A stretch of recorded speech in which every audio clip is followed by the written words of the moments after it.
দাবি কি প্রাণের দাবি বাংলাদেশে?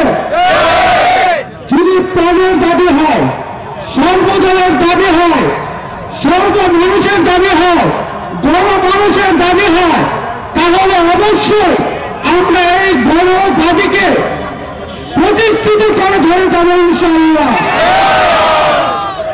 কারণ সর্বপ্রথম ভারত আমাদের দিকে আগ্রাসন চালানোর সাহস পেয়েছে এই ষড়যন্ত্রের মাধ্যমে। আমরা এই ষড়যন্ত্রের ভাগবন্ধ জবাব দিব নির্বিচার প্রতিষ্ঠা করে। নির্বিচার কি?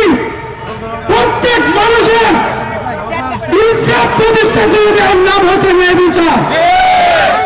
নির্বিচার শুধুমাত্র ত্রুটি রঞ্জনে কথা বলার মাধ্যমে নয়, নির্বিচার হচ্ছে প্রত্যেকটা মানুষের অধিকারকে, গণমানুষের দাবিকে প্রতিষ্ঠিত করে দেওয়ার নাম হচ্ছে নির্বিচার।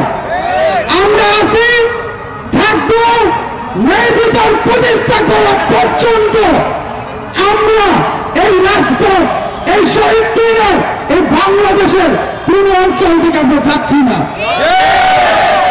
আমাদের নির্বিচার প্রধান বিচারপতি, যেই আমাদের প্রধান বিচারপতি যেটা বলছেন, নির্বিচার বাংলাদেশের প্রত্যেকটা ওয়ার্ডে, প্রত্যেকটা গ্রামে, প্রত্যেকটা মহল্লায় যাবে। তার মানে হচ্ছে নির্বিচার যাবে বাংলাদেশের প্রতিটা কোণে কোণে,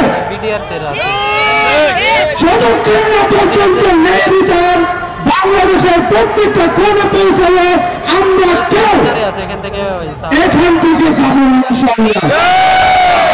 আছি তো ইনশাআল্লাহ।